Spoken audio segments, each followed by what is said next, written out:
오후 2시 점심시간 마지막 손님이 나가고 나니 가게 안이 썰렁했습니다.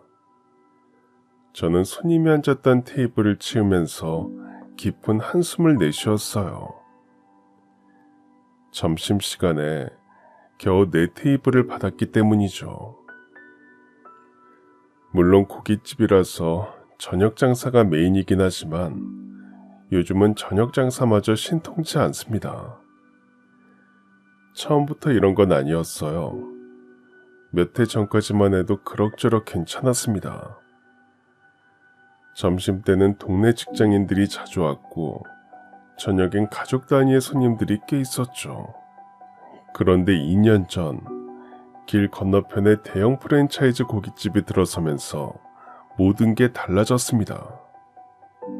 손님들이 하나둘 그쪽으로 발길을 돌리기 시작한 거죠. 오늘도 점심 특선 메뉴로 겨우 4테이블만 받고 장사를 마감했습니다. 한 테이블당 10,000원짜리 점심 정식이니 점심 매출이 10만원도 안 됐어요. 임대료와 재료값, 전기세까지 생각하면 적자를 본 셈이죠. 이래선 재료값도 안 나오겠네. 이번 달 임대료는 또 어떻게 내지? 그렇게 속으로 중얼거리면서 빈 그릇들을 정리하고 있는데 가게 문이 열렸습니다.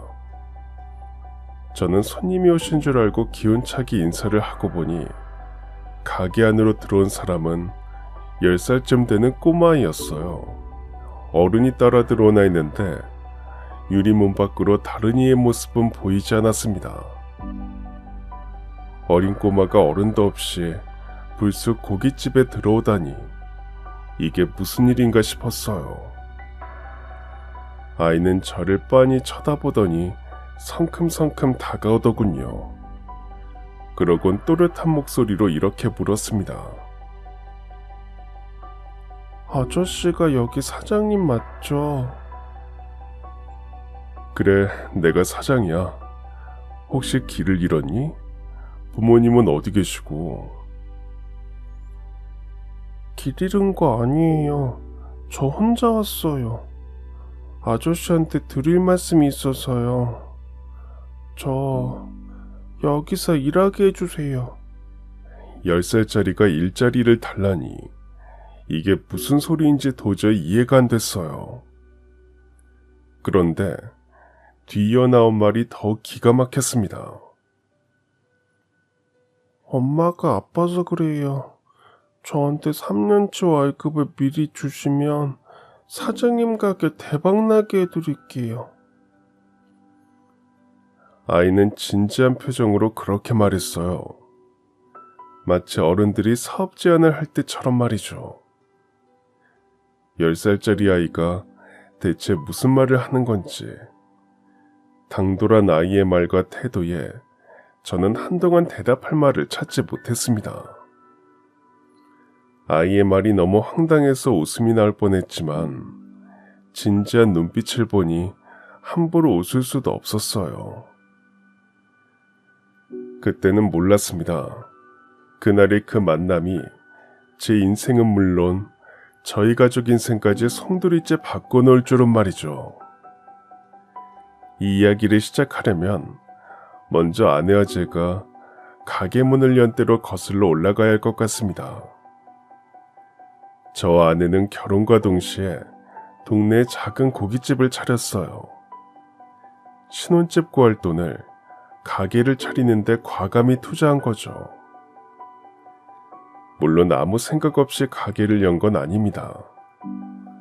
아내나 저나 오랫동안 요식업에 몸담아 왔기에 가능한 시도였죠. 특히 저는 고등학교를 졸업하자마자 다양한 식당에서 일하면서 경력을 쌓아왔습니다. 그러다 목 좋은 곳에 식당 자리가 나와서 과감하게 투자한 거였죠.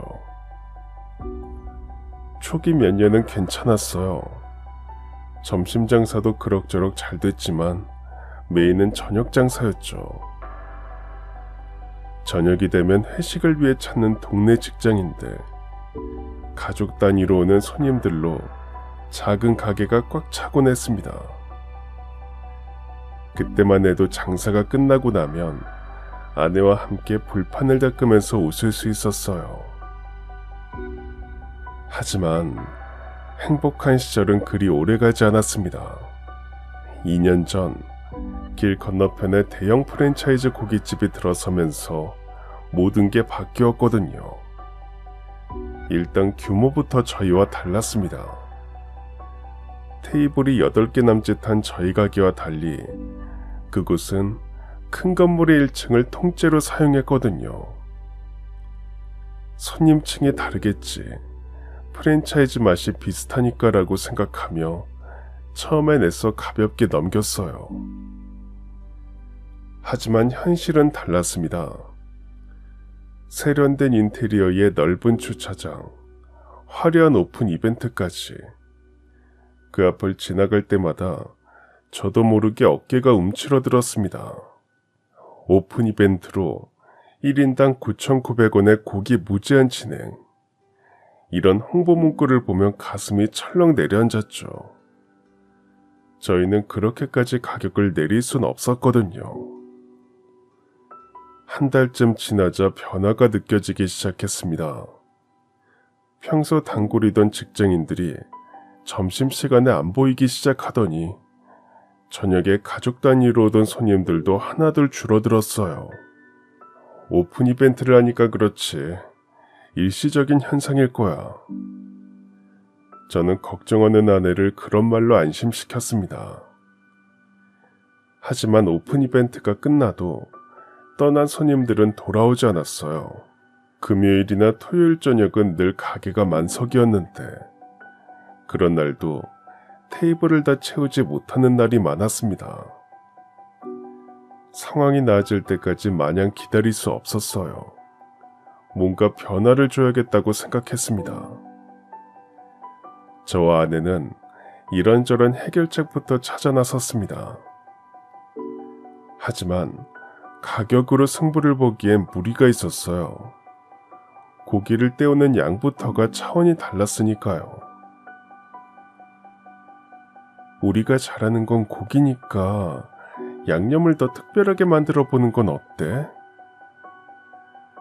아내의 제안에 저 역시 동의했습니다. 결국 맛있으면 손님들이 돌아올 거라고 생각했어요. 그때부터 정말 미친 듯이 연구했습니다. 시장에 가서 양념 재료를 이것저것 사와서 가게에 틀어박혀 이런저런 시도를 해봤죠. 어떤 날은 설탕 비율을 바꿔보고 또 어떤 날은 배나 사과를 갈아 넣어보고 심지어 직접 고추장과 된장을 담가서 써보기도 했어요. 아내는 새벽부터 밤늦게까지 양념 연구에 매달리는 제 모습을 보며 걱정했습니다. 당신 너무 무리하는 거 아니야? 몸부터 챙겨야지. 이대로 무너지면 끝이야. 어떻게든 출구를 찾아야지. 지금 생각해보면 살기 위한 몸부림이었습니다. 인터넷으로 유명 맛집들의 양념 비법도 찾아보고 요리책도 사서 밤새워 읽어봤습니다. 정말 할 수 있는 건 다 해봤어요. 그렇게 몇 달간 연구한 끝에 나름대로 괜찮은 양념을 완성했습니다. 저는 갈비 양념을 새롭게 만들고 곁들여 먹는 반찬들도 완전히 새롭게 바꿨어요. 며칠 뒤 단골 손님 한 분이 오셔서 고기를 드시더니 이렇게 말씀하시더라고요. 사장님, 양념 맛이 더 좋아졌네요. 정말 맛있어요. 그 말에 희망이 생겼어요. 이제 좀 나아지겠구나 싶었죠. 하지만 현실은 그리 호락호락하지 않았습니다. 몇몇 단골 손님들이 맛있다고 해주시는 것과 실제로 장사가 잘 되는 건 완전히 다른 문제였어요. 프랜차이즈의 저렴한 가격과 편리함을 이기기엔 여전히 역부족이었습니다. 시간이 흐를수록 매출은 점점 더 떨어졌어요. 임대료의 재료비, 전기세, 가스비, 모든 게 부담으로 다가오기 시작했죠. 어떤 날은 온종일 장사해도 겨우 3만 원 정도밖에 남지 않았습니다. 이래서야 인건비도 안 나오겠네. 내가 뭘 잘못한 걸까? 왜 손님들이 안 오는 걸까? 매일 밤 가게 문을 닫을 때가 되면 불 꺼진 썰렁한 가게를 바라보며 자책했어요. 어떨 때는 하루 종일 2테이블밖에 받지 못하는 날도 있었어요. 결국 아내 입에서 이런 말이 나왔습니다.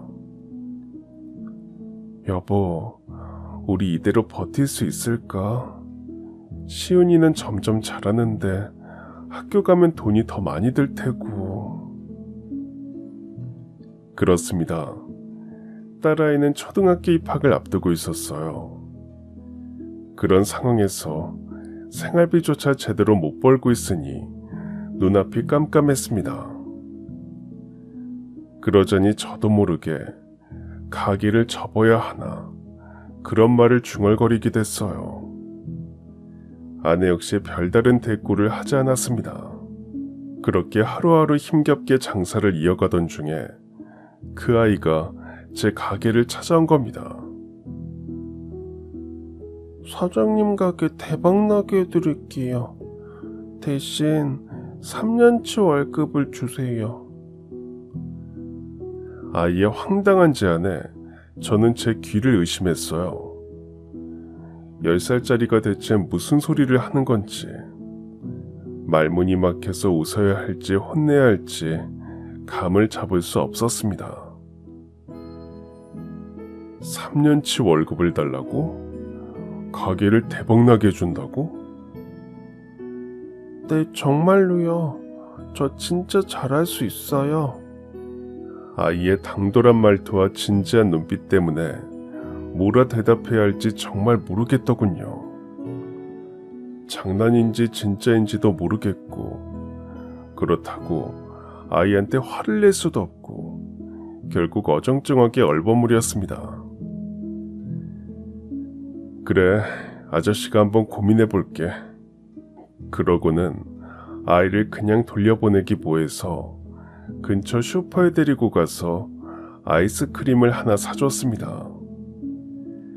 아이는 환하게 웃으며 아이스크림을 받아들곤 어딘가로 총총 뛰어갔어요. 그런 아이의 모습이 귀엽기도 하고 엉뚱하기도 해서 피식 웃으며 저도 가게로 돌아왔습니다. 그때까지만 해도 대수롭지 않게 여겼어요. 요즘 아이들 참 당돌하다, 이 정도로만 생각했죠. 저녁 장사를 앞두고 딸아이 점심을 챙겨준 아내가 가게로 돌아왔습니다. 저는 아내에게 점심 장사가 끝난 후 아이가 찾아왔던 일을 얘기해줬어요. 그런데 아내의 반응이 의외였어요. 이미 알고 있다는 듯한 태도였습니다. 아, 그 아이구나. 동네에서 유명한 아이야. 이 가게에 저 가게 다니면서 비슷한 제안을 했단 얘기를 들었거든. 앞에 치킨집 사장님이랑 분식집 사장님도 그러시더라고. 아내의 말에 저는 아이의 방문을 대수롭지 않게 넘겼습니다. 그냥 동네 아이가 하는 장난이라고 생각했어요. 그런데 다음날 아이가 다시 가게를 찾아왔습니다. 이번에는 가게 문을 열자마자 기다렸다는 듯 들어오더군요. 어제 아이스크림을 사줘도 또 왔나? 그런 생각이 들었어요. 방문 자체야 괜찮지만 하나 걸리는 게 있었습니다. 학교 갈 시간인데 왜 여기에 있나 싶었거든요. 그래서 인사를 건네면서 자연스럽게 물어봤습니다. 또 왔네? 학교는 어쩌고 이 시간에 왔니? 오늘은 학교 쉬는 날이에요, 아저씨. 어제 제가 얘기한 거 고민해봤어요. 3년치 월급 주시면 가게 대박나게 해드린다고 했잖아요. 장난치면 안 된다고 혼내려다가 아이의 진지한 눈빛에 멈칫했습니다. 어떻게 대응할까 고민하다가 그냥 솔직하게 말하기로 했어요. 사실은 말이지, 아저씨가 요즘 장사가 잘 안 돼서 3년치 월급을 줄 여력이 없어. 그러니까 다른 가게에 가보는 게 낫겠다. 알겠지? 꼬마는 한참 동안 저를 바라보다가 천천히 고개를 끄덕였습니다. 그리고는 느릿하게 몸을 돌려서 가게 밖으로 나갔습니다. 뒤도 돌아보지 않고 말이죠. 이렇게까지 말했으니 다시 찾아오지 않겠지. 그렇게 생각하면서 오픈 준비를 시작했습니다. 그런데 이상하게도 아이의 진지한 눈빛이 계속 머릿속에 맴돌았어요.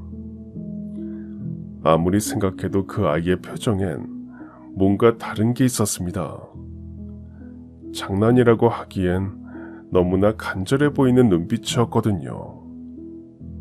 하지만 곧 다른 일들로 정신이 없어져서 그마저 잊게 됐습니다. 점심 준비도 해야 하고 몇 안 되는 손님들을 맞을 준비도 해야 했으니까요. 그런데 다음날 아이가 또 찾아왔어요. 이번엔 작은 가방을 메고 있었습니다. 또 왔구나. 오늘은 학교 끝나고 왔니?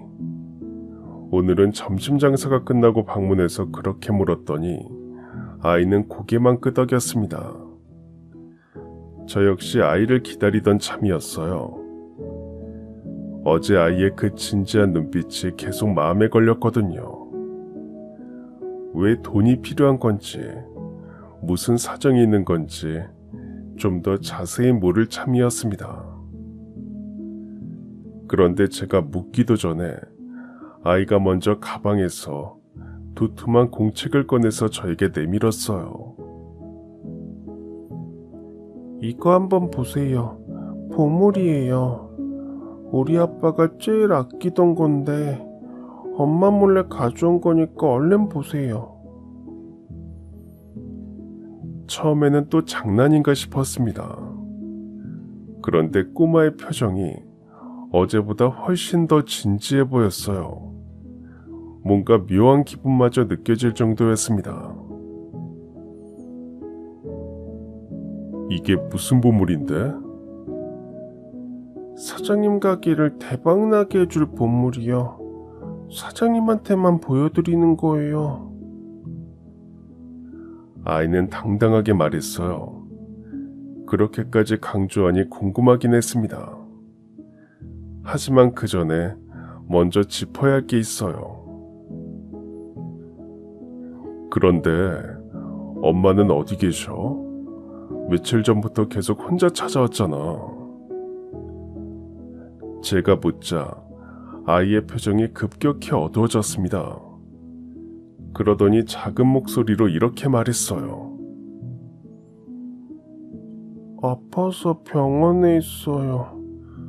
그래서 제가 이렇게 다니는 거예요. 역시 제 예상대로 뭔가 사정이 있는 듯 했습니다. 저는 어제부터 궁금했던 걸 조심스레 질문했어요. 왜 3년치 월급을 달라고 한 거야? 큰 돈이 필요하니? 월급이 한 달에 한 10만 원쯤 하잖아요. 그럼 10만 원 곱하기 1년이 12개월이고 3년이면 36개월이니까 360만 원이잖아요. 혹시 너무 많으면 300만 원만 주셔도 돼요. 아이의 순진한 계산법에 황당하면서도 웃음이 났어요. 나름 심각한 표정의 아이를 보면서 저는 궁금한 걸 물었습니다. 그 돈으로 뭘 하려고? 엄마 수술비 하려고요. 수술비가 300만 원 정도 필요하다고 했어요. 그 말을 듣는데 저도 모르게 할 말을 잃었습니다. 다른 것도 아니고 아픈 엄마를 위해 여기저기 돌아다니며 그런 얘기를 하고 다녔다니 아이의 마음이 기특하면서도 안쓰러웠어요. 그럼 아저씨가 잠깐 네 아빠 보물 좀 봐볼게. 아이가 애써 가져왔는데 보지도 않고 돌려보내기가 뭐해서 일단 아이에게 공책을 받아들었어요. 저는 큰 기대 없이 공책을 펼쳤습니다. 그런데 첫 장을 펼치는 순간 제 눈을 의심했어요. 빼곡하게 적힌 글씨들이 제 눈을 사로잡았습니다. 그건 모두 요리 레시피들이었어요. 김치찌개 맛있게 끓이는 법, 돼지갈비 양념 비법, 된장찌개 깊은 맛 내기, 소불고기 부드럽게 만들기 등등 한식 반찬과 메인 요리들의 레시피가 가득했습니다. 공책 곳곳에 기름 얼룩과 양념 자국이 묻어있는 걸 보니 실제 주방에서 쓰면서 적어놓은 것 같았어요. 내용도 대충 적어놓은 게 아니었어요. 재료의 비율, 조리 시간, 심지어 이때 불 조절 주의 같은 세세한 팁까지 꼼꼼히 적혀 있었죠. 그 중에서도 제 눈을 사로잡은 건 돼지갈비 양념법이었습니다. 새로운 양념을 연구해 보려고 몇 달째 고민하던 바로 그 메뉴를 보니 저도 모르게 절로 눈이 갔습니다. 읽어보니까 제가 시도해보지 못한 독특한 재료 조합들이 적혀 있었어요. 아이는 그런 제 옆에서 눈을 반짝이며 물었습니다. 이거 정말 네 아빠가 쓰신 거니? 네, 어때요? 제 말이 맞죠? 완전 보물이죠. 우리 아빠가 식당에서 일할 때 배운 거라고 엄마가 그랬어요. 다른 페이지도 넘겨봤어요. 살펴볼수록 놀라웠습니다. 엄청난 돈을 주고 요리학원에 다니거나 유명 맛집에서 몇 년은 일해야 얻을 수 있는 레시피들이었거든요. 속으로 이게 정말 보물이 될 수도 있겠다는 생각이 처음으로 들었습니다. 하지만 동시에 조심스러운 마음도 생겼어요. 혹시 엄마가 병원에 있다는 것도 거짓말 아닐까? 아이를 앞세운 사기는 아닐까? 그런 의심도 스쳤어요. 요즘 세상에 워낙 이상한 일들이 많잖아요.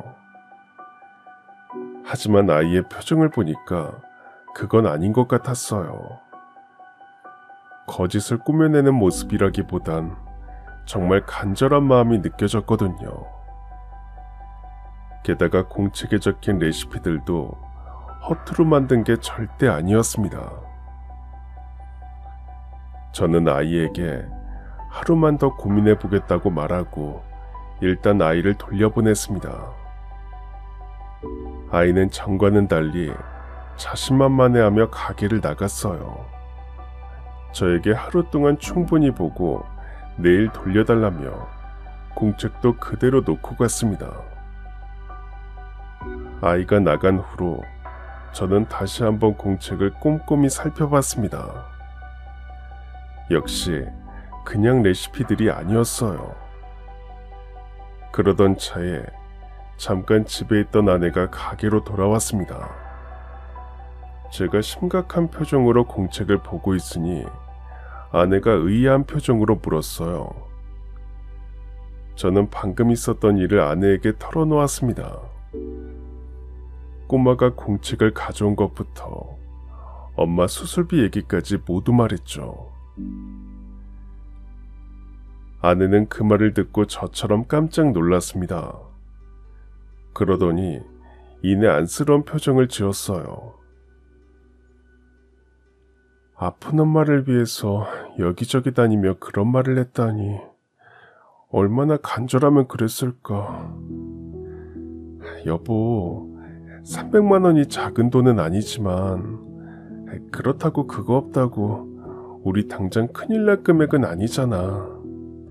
저 아이 말이 사실이라면 누군가의 생사가 달릴 수도 있는 문제인데 그 정도는 써도 되지 않을까? 저 역시 아내의 말에 동의했어요. 우리 딸보다 겨우 몇 살 많은 아이가 아픈 엄마를 위해 이런 일을 하고 다닌다면 어떻게든 도와주고 싶었습니다. 그런데 너무 성급하게 결정하면 안 될 것 같아. 맞아. 일단 아이 말이 사실인지 그것부터 확인해보자. 그래, 그게 낫겠다. 정말로 엄마가 병원에 계시는지 수술비가 얼마나 드는지 확인해보고 나서 결정하자. 그날 밤 아내와 함께 아이가 가져온 공책을 자세히 들여다봤습니다. 뒤늦게 공책을 본 아내는 저처럼 깜짝 놀랐어요. 세상에, 진짜 제대로 된 레시피들이네. 그렇지, 돼지갈비 레시피도 있어. 한두 개가 아니야. 매운 것부터 달달한 것까지 종류별로 정리해뒀더라고. 볼수록 정말 대단한 레시피들이었어요. 특히 제가 고민하던 갈비 양념법은 당장이라도 시도해보고 싶을 정도였죠.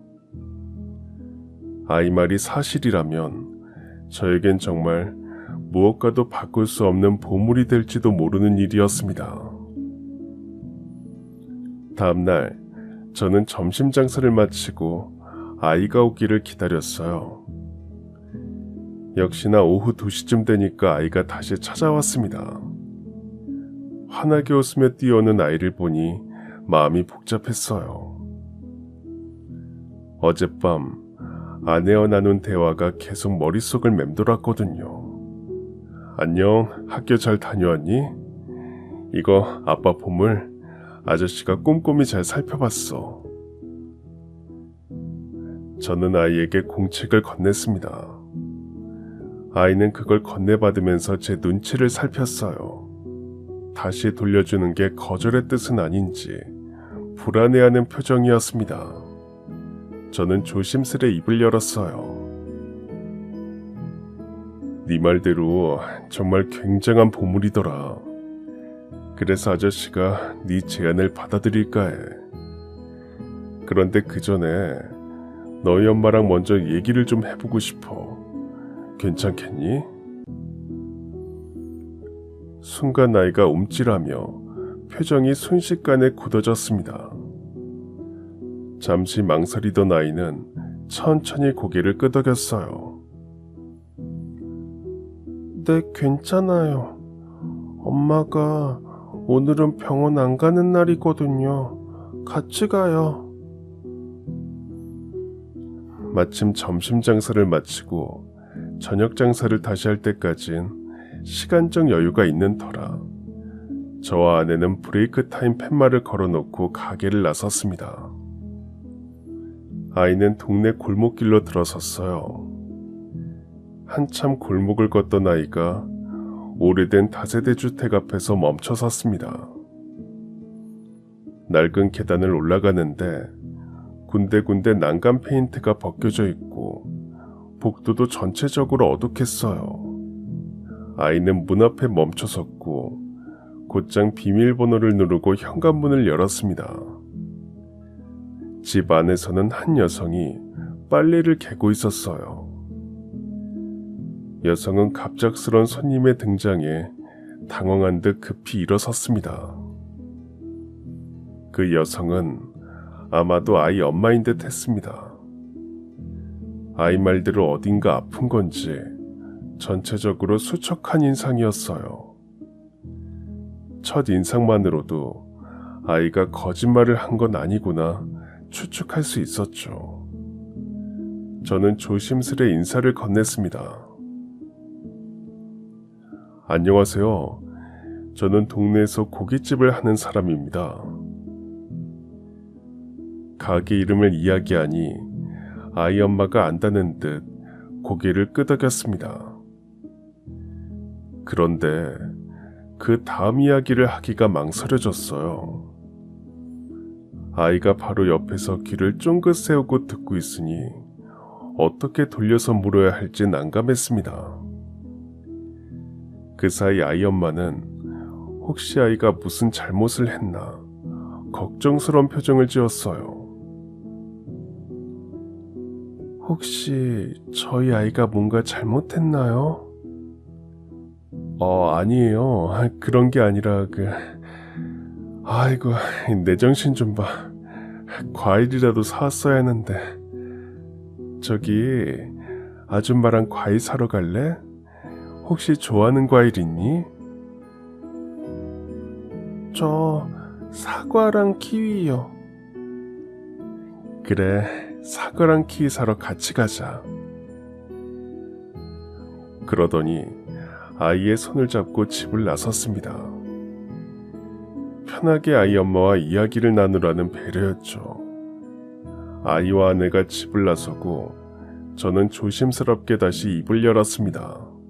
실은 아드님이 며칠 전 저희 가게에 와서 깜짝 놀랄 만한 제안을 했습니다. 혹시 알고 계셨나요? 그러면서 저는 아이가 했던 말을 들려줬어요.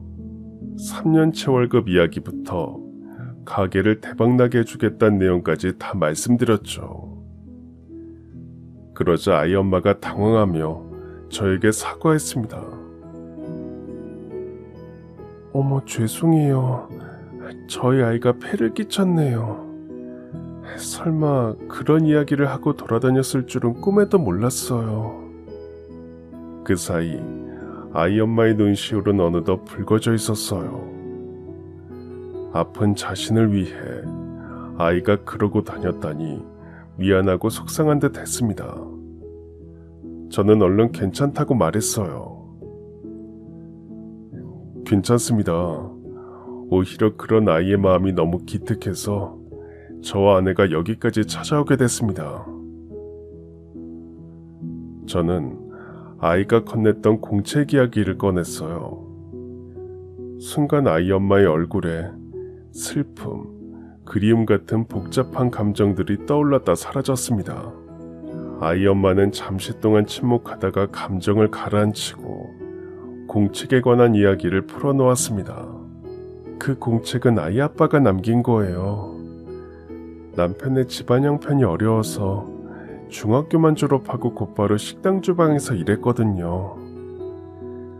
처음엔 설거지를 하다가 나중엔 주방 보조로 일하고 후에 주방장으로도 일하게 됐죠. 그렇게 일하면서 배운 요리들을 하나하나 노트에 기록해뒀어요. 반찬 만드는 법부터 국 끓이는 법, 그리고 메인 요리까지. 나중에 살펴보니 정말 꼼꼼하게 적어뒀더라고요. 저희 남편한텐 꿈이 있었거든요. 언젠가 우리 아들 이름을 건 식당을 차리는 거였어요. 하지만 아이 아빠는 끝내 꿈을 이루지 못했습니다. 엄청난 불행이 집안에 들이닥쳤기 때문이죠. 몇 해 전에 교통사고를 당했어요. 늦은 시간에 일을 마치고 집으로 돌아오다가 음주운전 차량에 치였거든요. 아이 아빠는 그 자리에서 숨을 거뒀다고 합니다. 명백한 사고였지만 보상금도 제대로 못 받았다고 해요. 상대가 합의를 하는 대신 법적 처벌을 받는 길을 택했기 때문이죠. 아이 엄마는 한동안 말을 잇지 못했습니다. 저도 뭐라 위로의 말을 해야 할지 몰라 가만히 있었어요. 아이 엄마는 그 후의 삶을 담담히 들려줬습니다. 주변에 도움을 받을 수도 없어서 아이를 어린이집에 맡기고 곧바로 생활전선에 뛰어들었다고 해요. 주로 식당에서 많이 일했어요. 가끔 건물 청소 일도 했고요. 지금 생각해보면 그냥 닥치는 대로 일했던 것 같아요. 그러다 어느 순간부터 급격히 피로를 느끼기 시작했다고 합니다. 아이 엄마는 미루고 미루다가 더는 견디지 못하고 병원을 방문했다고 해요. 그리고 청천벽력 같은 소리를 들었습니다. 의사가 그러더라고요. 갑상선암이라고요. 다행히 초기라 수술하면 큰 문제가 없다고 하는데 당장 수술비와 치료비를 마련할 길이 없네요. 아이 엄마는 말끝을 흐렸어요. 도움받을 곳도 마땅하지 않고 보험도 따로 들어둔 곳도 없어서 막막해 보였습니다. 저 역시 그 이야기를 듣자니 마음이 무거워졌어요. 더불어 아이가 가져온 공책을 다시금 보게 되었습니다. 알고 보니 아이 아빠의 유품이나 다름없었어요. 얼마나 엄마를 살리고 싶으면 저걸 가져와서 팔 생각을 했을까. 아이의 말과 행동을 떠올리니 코끝이 찡해졌습니다. 더불어 그 공책이 한 남자의 땀과 꿈이 담긴 진짜 보물이었다는 걸 실감하니 마음 한편이 묵직했어요. 저는 잠시 침묵하다가 조심스레 제안했습니다. 혹시 아이가 보여준 그 노트 말인데요. 제가 가져가도 되겠습니까? 당연히 그냥 가져가겠다는 건 아닙니다. 정당한 대가를 치르고 이 안의 레시피들을 사고 싶습니다. 저희에겐 이 레시피가 지금 꼭 필요한 것이니까 사모님과 아드님에게 작게나마 도움이 될 수 있을 듯 합니다. 물론 이 노트에 담긴 레시피들이 돈으로 살 수 없을 만큼 소중한 보물이라는 건 저도 잘 압니다. 하지만 이렇게 노트 안에 갇혀 있는 것보다 제대로 된 주인을 만나서 세상의 빛을 보는 것도 매우 값진 일이라고 생각합니다. 네, 알겠습니다. 사장님 말씀대로 하죠. 저는 공책을 며칠 빌려가서 레시피를 옮기고 아이 아빠의 필체가 담긴 노트는 다시 돌려드리기로 했습니다. 그 사이 아내가 아이와 함께 과일을 사들고 돌아왔어요. 아이는 엄마의 눈가가 촉촉한 걸 보고 표정이 금세 굳어졌어요. 엄마 왜 울어? 무슨 일 있었어? 아니야. 진우 덕분에 엄마가 좋은 분들을 만났네. 그 사이 저는 아이 눈높이에 맞춰 무릎을 굽히고 설명했습니다. 진우야, 네 아빠가 남겨주신 노트가 정말 굉장한 보물이었어. 그래서 네가 아저씨 가게에서 일하지 않아도 월급을 줄 수 있을 것 같아. 그 돈으로 엄마는 수술 무사히 받으시고 진우는 이제 돈 걱정하지 말고 다른 친구들처럼 씩씩하고 건강하게 지내는 거야. 알았지? 네, 그럴게요. 고맙습니다, 아저씨. 그 순간 마음속으로 다짐했습니다. 이 레시피들을 절대 헛되이 쓰지 않겠다고 말이죠. 지금은 300만 원밖에 줄 수 없지만 훗날 이 가족에게 더 크게 보답하겠다고 마음먹었습니다. 저는 아이 엄마로부터 정중히 공책을 받아들었어요. 진실을 알고 나니 공책이 더 묵직하게 느껴졌습니다. 단순히 종이의 무게가 아니라 한 가족의 꿈과 희망이 담긴 무기였으니까요. 그날 밤 장사를 마무리하고 집으로 돌아와 아내와 함께 공책을 꼼꼼히 살펴봤습니다. 페이지를 넘길 때마다 아내와 제 입에서 감탄사가 절로 나왔어요. 여보, 이거 봐. 돼지갈비 양념법인데 배와 사과 비율까지 정확히 적혀 있어. 고기를 재우는 시간도 계절별로 차이가 있다니 정말 놀라워. 여름에는 2시간, 겨울에는 3시간, 이런 식으로 세세하게 적어뒀더라고. 공책 가장자리에는 연필로 쓴 작은 메모들이 빼곡했어요. 이 양념은 목살이랑 제일 잘 어울림. 갈비 두께가 1cm 이상일 때만 사용하기 같은 실무 경험에서 나온 팁들이었죠.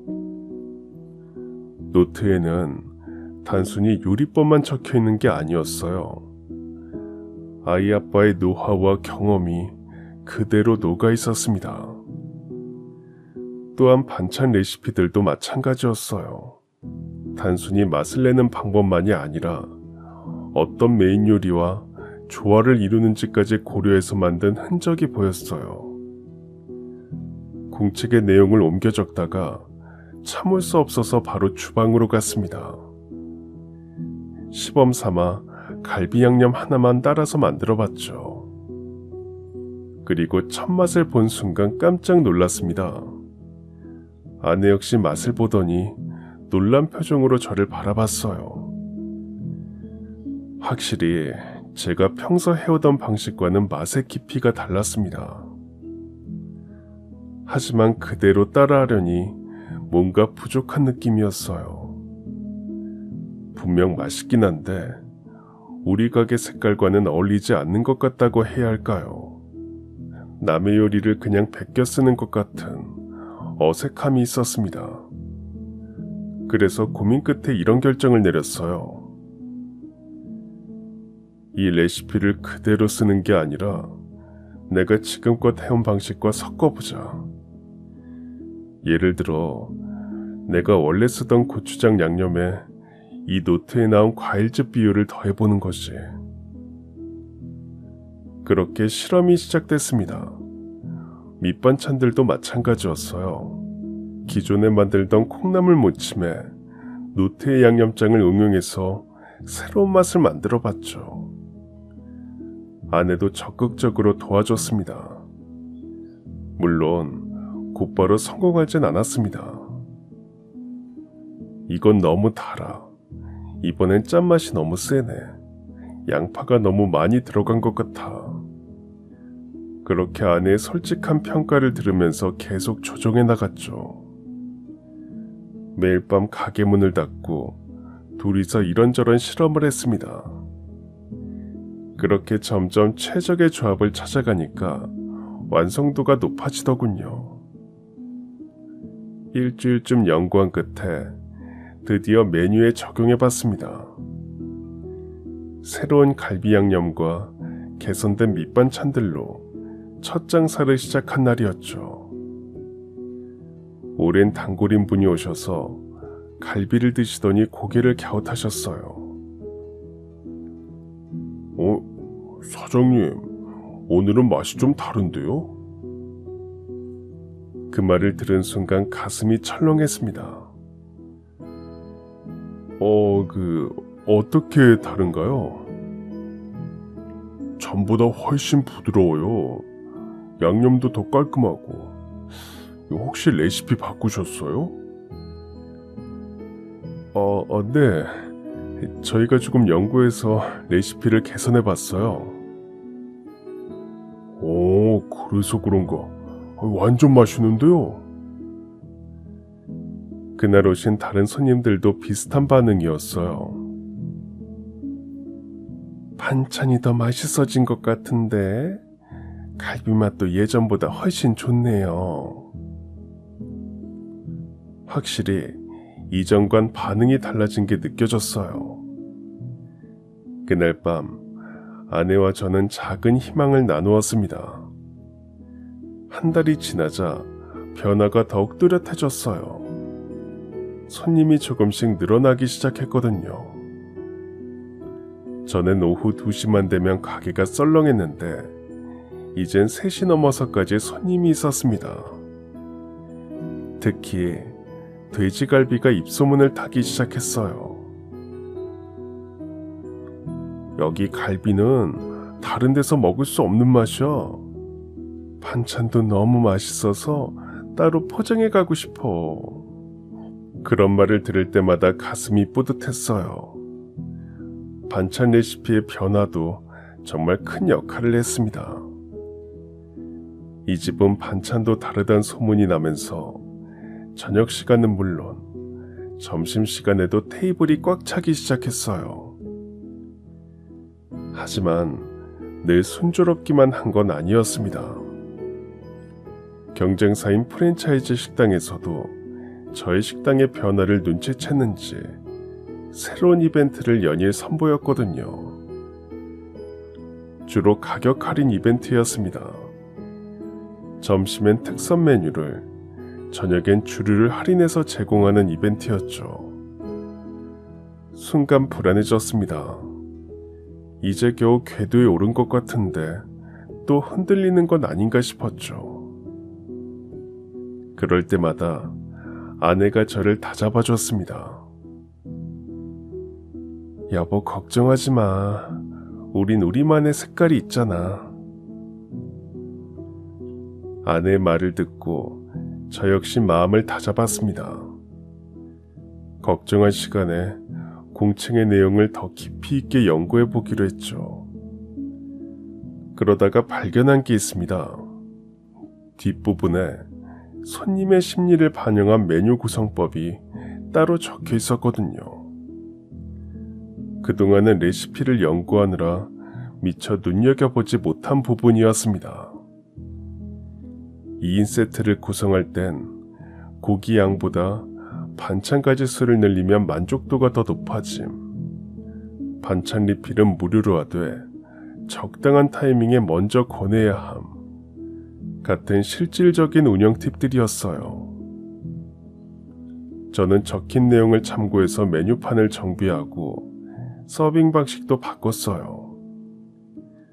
손님들이 말하기 전에 먼저 반찬 더 필요하시면 언제든 말씀하세요라고 안내해드렸죠. 결과는 놀라웠습니다. 찾아오시는 분들의 만족도가 눈에 띄게 높아졌거든요. 거기서 멈추지 않고 계절이 바뀔 때마다 공책의 다른 레시피들을 활용해서 신메뉴를 내놓았습니다. 여름엔 시원한 냉면을, 겨울엔 따뜻한 국물 요리들을 선보였죠. 그러다 보니 입소문이 자연스럽게 퍼져나갔어요. 예전엔 가게 문을 닫을까봐 걱정하던 제가 이젠 손님을 다 못 받아서 죄송하다고 양해를 구하게 됐죠. 정말 놀라운 변화였습니다. 그 사이 아이 엄마는 제가 건넨 300만 원으로 무사히 수술을 마쳤습니다. 수술 당일, 저와 아내는 가게 문을 닫고 새벽부터 병원으로 향했어요. 그리고 아이와 함께 수술이 끝나기를 기다렸죠. 아이는 수술실 앞 의자에 웅크리고 앉아서 불안한 표정으로 수술실 문을 흘끔거렸습니다. 진우야, 괜찮을 거야. 의사 선생님이 잘해주실 거야. 저와 아내는 그렇게 아이를 달래며 수술이 끝나기를 기다렸어요. 다행히 수술은 성공적이었습니다. 초기라서 깨끗하게 제거됐습니다. 림프절 전이도 없고요. 회복만 잘하시면 일상생활에 전혀 지장이 없으실 거예요. 그 말을 듣고 저와 아내 모두 안도의 한숨을 내쉬었습니다. 수술 후 며칠은 아내가 병원을 오가면서 아이 엄마를 챙겼어요. 다행히 예후가 좋아서 일주일 만에 퇴원할 수 있었습니다. 퇴원한 후에도 아내는 아이 엄마를 살뜰히 챙겼습니다. 아이 엄마 집에 자주 들러서 집안일도 도와주고 몸에 좋은 반찬도 해다 줬죠. 가끔은 아이를 데리고 딸아이와 함께 나들이도 다녀왔습니다. 정말 고맙습니다. 이 은혜를 어떻게 갚아야 할지 모르겠어요. 아니에요. 내 여동생 같아서 자꾸 챙기게 되네요. 여동생이 외국에 살아서 자주 못 보거든요. 타지에서 내 여동생이 아프면 누군가 옆에서 이렇게 챙겨줬으면 좋겠다. 그런 생각을 하니 저도 모르게 이렇게 행동하게 되네요. 그렇게 자주 왕래하다 보니 두 사람은 친자매처럼 가까워졌습니다. 아이도 아내를 친이모처럼 잘 따랐어요. 저 역시 아이의 밝아진 표정을 볼 때마다 뿌듯했습니다. 아이 엄마는 이후 통원 치료를 받으며 서서히 건강을 회복했어요. 혈색도 돌아오고 목소리에도 점차 힘이 생겼죠. 그렇게 어느덧 3년의 세월이 훌쩍 흘렀습니다. 그 사이 저희는 가게를 확장했어요. 그럼에도 불구하고 주말엔 가게 앞에 긴 줄이 생겼습니다. 특히 주말에는 멀리서 일부러 찾아오시는 손님들로 북적거렸죠. 아내와 저는 활기찬 웃음을 되찾았습니다. 매일 밤 계산을 마치며 하루 매출을 확인할 때마다 뿌듯함이 밀려왔어요. 하지만 다른 한편으로는 마음에 걸리는 게 있었습니다. 바로 공책의 원래 주인인 아이 아빠였죠. 공책의 레시피로 이 자리까지 왔는데 아이 엄마 아이에게 해준 보답이 너무 작다는 생각이 들었습니다.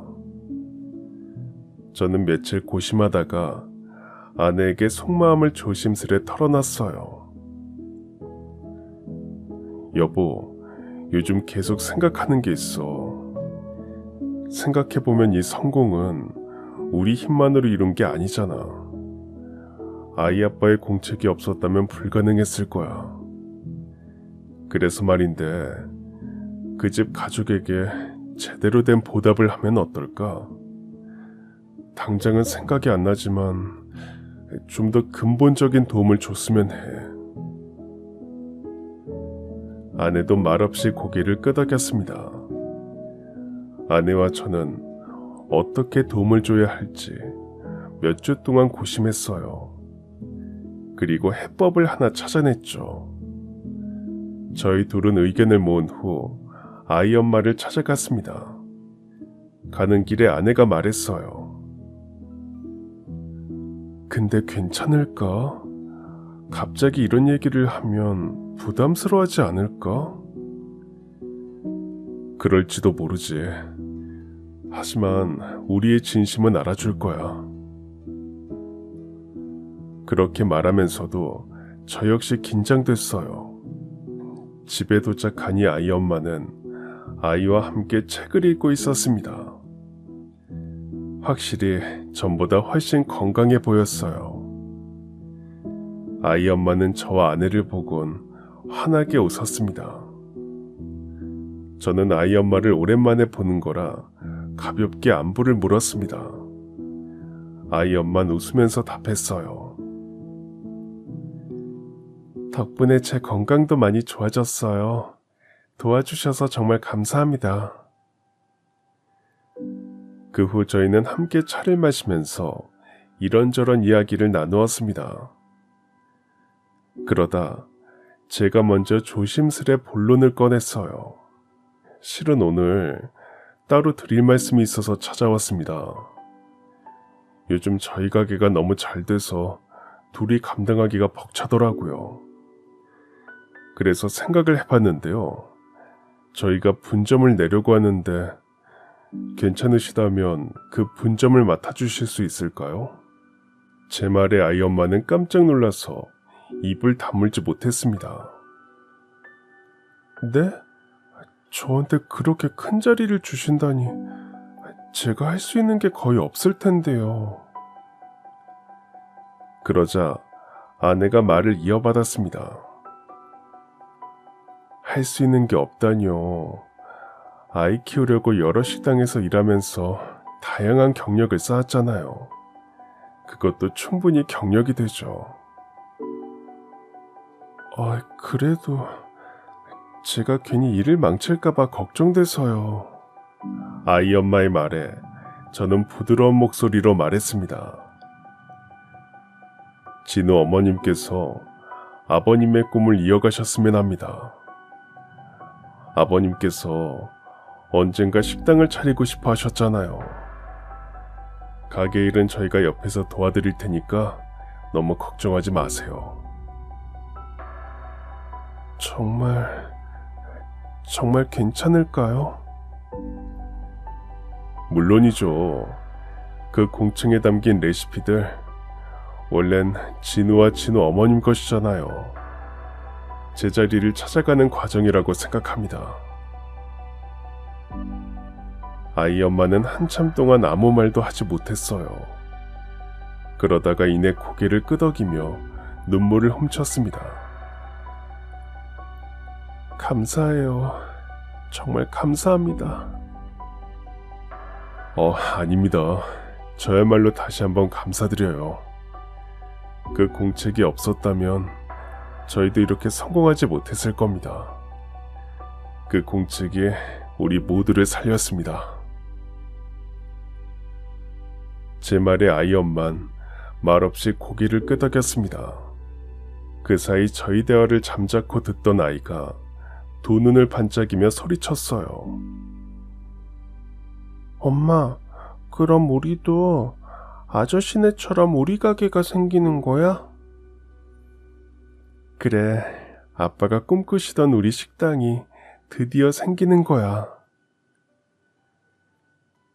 아이는 아이 엄마의 말에 한박 웃음을 지었습니다. 그 모습을 보니 저희도 덩달아 기뻤어요. 아이 엄마는 몇 달 동안 저희 가게에서 일하면서 이런저런 노하우를 배웠습니다. 그리고 몇 달 후 드디어 분점이 문을 열었어요. 가게 간판이 올라가는 걸 보고 아이 엄마는 연신 눈시울을 훔쳤어요. 아이는 뛸 듯이 기뻐했죠. 개업하는 날엔 두 가족이 모여서 간판 앞에서 사진을 찍었습니다. 아이는 간판 앞에서 포즈를 취하며 환하게 웃었고 아이 엄마는 눈시울을 붉히면서도 미소를 지었어요. 지금은 벌써 분점이 개업한 지 한 달이 지났네요. 저는 두 가게를 오가면서 바쁘게 생활하고 있습니다.